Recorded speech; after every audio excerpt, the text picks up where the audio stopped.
अब मैं आपको अल्पकालीन बाजार बता रही हूँ।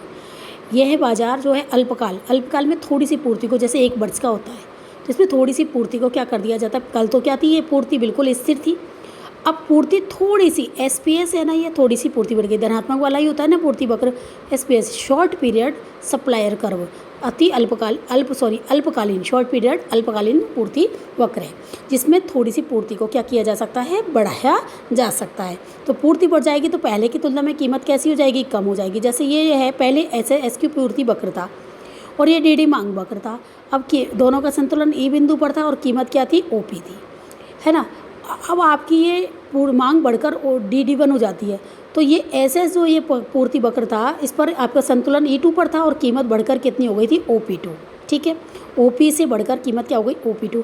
अब यदि पूर्ति भी थोड़ी सी बढ़ जाती है, कल तक तो पूर्ति कैसी थी, स्थिर थी, अब पूर्ति थोड़ी सी बढ़ जाती है, ये पूर्ति बढ़ गई, तो पहले तो कम थी पूर्ति, अब पूर्ति भी बढ़ी है, मांग भी बढ़ी है, लेकिन मांग जो है पूर्ति की तुलना में ज़्यादा बढ़ी है। मांग तो ज़्यादा बढ़ रही है, पूर्ति थोड़ी बढ़ रही है। तो जहाँ पर पूर्ति नहीं बढ़ रही थी, जब कीमत OP2 थी, अब थोड़ी सी पूर्ति बढ़ गई, तो अब यहाँ पर संतुलन आप देख रहे हो, E1 हो रहा है या नहीं हो रहा।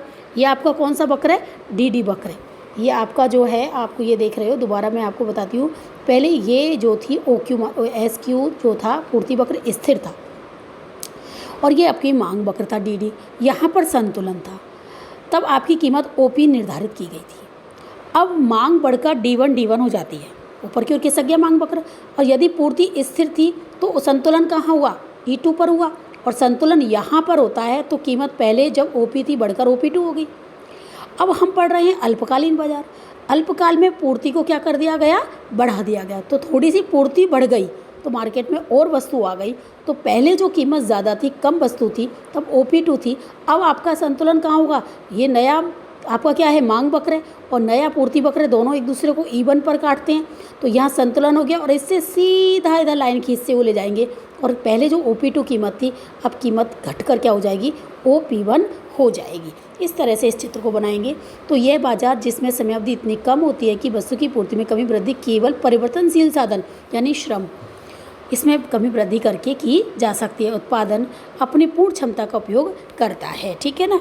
अब ये चित्र मैंने बताया है, इसका SPS का मतलब अल्पकालीन पूर्ति वक्र है। यह हमें बता रही है, ऊपर के चित्र में प्रारंभिक मांग वक्र DD है, जो कि SQ रेखा को E बिंदु पर काटता है, बताया था, E बिंदु पर काटता है, जब साम्य का निर्धारण होता है, और क्या रखी जाती है, आपकी OP कीमत रखी जाती है। अब अल्पकाल में परिवर्तनशील साधनों में थोड़ी सी वृद्धि करके पूर्ति को क्या किया, बढ़ाया। ये पूर्ति वक्र है ना, इस पूर्ति को बढ़ाया।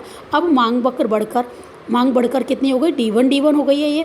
तो पहले संतुलन कहाँ पर था, E2 पर था, ये E2 पर था, जब कीमत क्या थी, OP2 थी। संतुलन तो पूर्ण, अब क्या हुआ, नई पूर्ति हो गई, तो पूर्ति बढ़ने पर नया संतुलन क्या हो गया, E1 हो गया। ये हो रहा है ना E1, यहाँ पर E1 हो रहा है।